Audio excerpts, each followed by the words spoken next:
We're not letting this one go. It's too funny to miss. Is your favorite president, Donald J. Trump, with some very exciting news. By popular demand, I'm doing a new series of Trump digital trading cards. It's spectacular. It really is. I love. Did you guys see? Was it Roger Stone who was advertising those cigars? You found it. How are you guys so much better at finding it than me? There we go. My Patriot cigars. They're really none finer. Go to mypatriotcigars.com and don't forget to use a promo code STONE.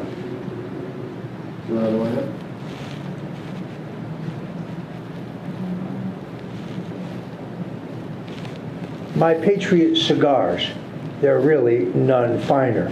This is real high quality, long leaf Nicaraguan tobacco rolled on the thighs of virgins.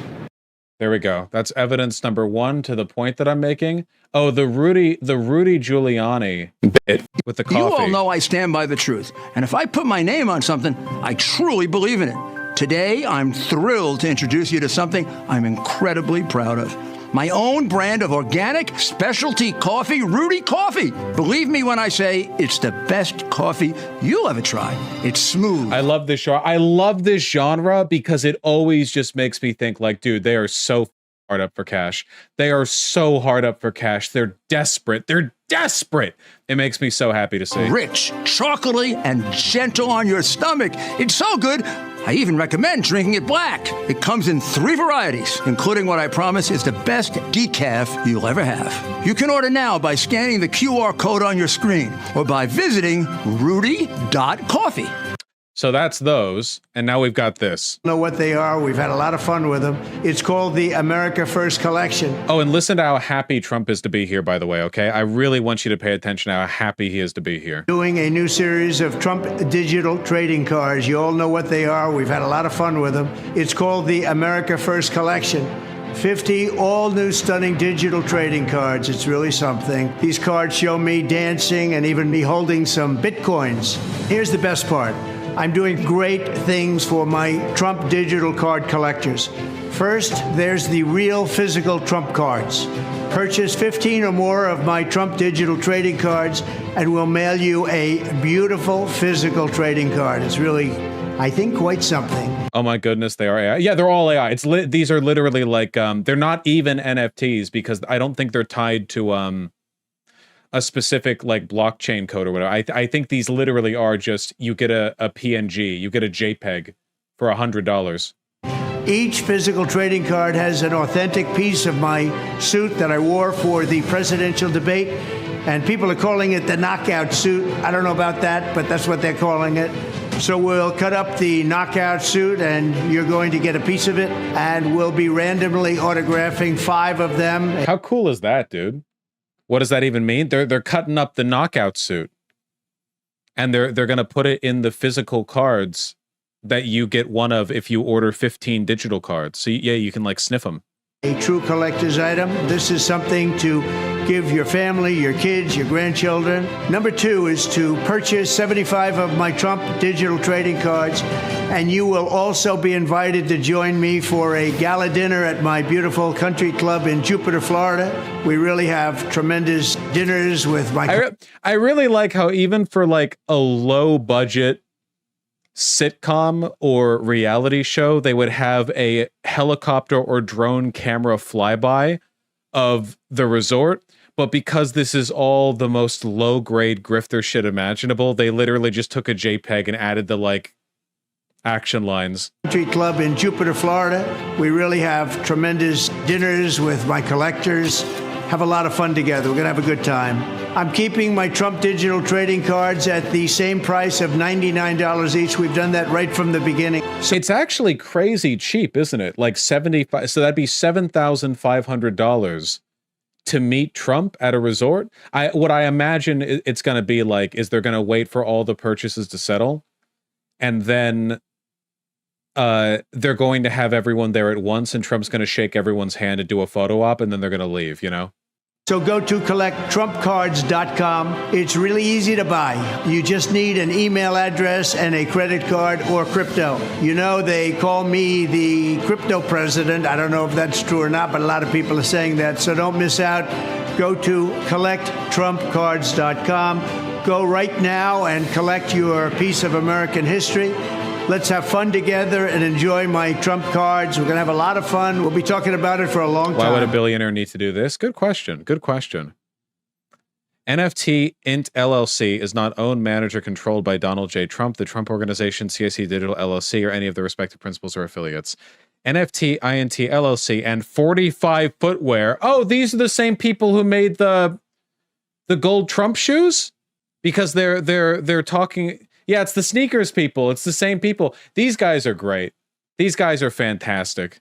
These digital trading cards, physical trading cards, and Trump sneakers are not political and have nothing to do with any political campaign. Trading cards shown are examples for illustrative purposes only. The actual trading card may vary from the images depicted. Thank you very much. Have a good time. Let the fight begin. Hey, tell me this isn't even like gonna be real? It's not one of the cards? God, this looks terrible. Look at the like cutout on the face. Look at the cutout on the tie. Oh wait, I'm sorry. Is that just meant to be the edge of the glove and the glove's edge is literally solid white with no shadow on the end? Okay, I think that might be the cutout. Yeah, okay. Looks incredible. Looks fantastic. Giving us the Ozempic stare. He looks like I don't know, it was like Macaulay Culkin? No, he just got like a little round baby face here, man. Looks like Rick Astley. I see a little bit. This looks AI generated. That's because it was. Why are we looking at cringe? It's important politics, man.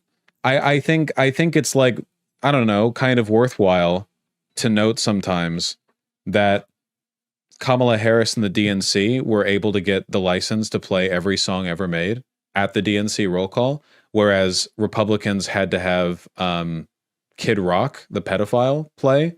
And right after they had, what was the band that they played? And then immediately they threatened to sue for playing their music. Foo Fighters. That's right, the Foo Fighters, yeah. And they immediately threatened to sue and give the proceeds from the lawsuit to Kamala Harris's campaign. I think it's noteworthy that they often engage in like political and fundraising chicanery like this. I don't know. Wait, the Foo Fighters sued the RNC? No, it was at a Trump rally. They didn't play Foo Fighters at the RNC. Would have mildly improved the RNC. It's almost like Trump's grifting becomes notably more intense when he feels threatened. Well, there's no crossing the fundraising difference. I imagine Trump's getting a kickback from this, but it's mostly going to the grifter company, the 45 sneakers. You know, they're just getting like a portion of it, right? But Kamala Harris's fundraising is through the roof right now. The last number I saw touted was 540 million, and this is just the campaign. So this is small dollar donations. You know, the maximum is like 2,500 or whatever, not including the super PACs that you can donate an unlimited amount to. It's an insane amount, and this is just since Kamala Harris took over too. 3,400? Oh, they upped it. 2,500 small dollar in the context of like what super PACs get. Yeah, I mean that like. In the context of the money that's being thrown around here, yeah. She's fundraised an estimated $4 billion from all sources. Gosh diggity darn. The vast majority of that is grassroots, individual small dollar donations. In the context of what we're seeing right now, all donations directly to the DNC are individual small dollar donations. There's an individual contribution limit of a few thousand, which is like not a lot in the context of the United States presidential election. You know, if somebody wants to donate millions, they have to go through a super PAC. Meanwhile, the RNC is still teetering on bankruptcy. Well, some state Republican parties were. I'm sure they've gotten a cash injection since, but they're not doing anywhere near as well. Nowhere near as well. American campaign finance is so confusing. It's not that confusing. There's a limit to how much you can donate to a political campaign, but you can make a dark money group called a super PAC. You can donate whatever you want to, and it's not disclosed. And the super PAC can then use that money to support a political candidate. But they can't donate it to the political candidate, and they cannot directly coordinate with the political candidate's campaign, because that would, in effect, make them just an extension of the fundraising. It's super simple. I mean, it's idiotic. It's insane. It doesn't make any sense. but it's simple. No, the RNC has about 8 million on hand as of the beginning of this year. As of the beginning of this year, yeah, but that's outdated at this point, Quoteth. What's the point of putting a donation limit in if you can just go around it? That's a great question, G469. What is the point if a donation limit, if you can just create a super PAC where you can donate unlimited amounts of money anonymously and have them effectively just act as a donation source for the campaign to begin with? What is the point? Super PAC donations are anonymous. C4 PAC. Sorry, I mixed those up. Yeah, Super PAC. Well, in practice, Super PAC donations often effectively end up being anonymous because you can obfuscate where the money is actually coming from by having organizations donate to it. You know, you can like obfuscate where the money is actually coming from behind like 50 million layers. I mean, eventually, an investigative journalist can untwist that. Sometimes they can untwist that, but oftentimes they can't. You know, did Elon end up giving anything away to Trump or is still blueballing him? Believe it or not, I'm pretty sure that Elon still hasn't contributed anything. I still do think that the biggest sign of Trump floundering and being nervous about this election is the fact that he's gotten along with Elon. Genuinely. He hated Elon. And Trump is not the kind of person who forgives grudges. So he must have had like a pretty big sit down to not only go back on Twitter, you know, in theory, and sit down with Elon, someone he considers to be beneath him, and pretend to get along with him, but to do so right after Elon backed out of giving him 180 million. Trump appearing on Aiden Ross stream also seemed pretty desperate. Yeah. Yes, and him trying to appeal to Brian Kemp. Yeah. Why does he consider Elon to be beneath him? Because it's Donald Trump. And Elon is a spineless sycophant.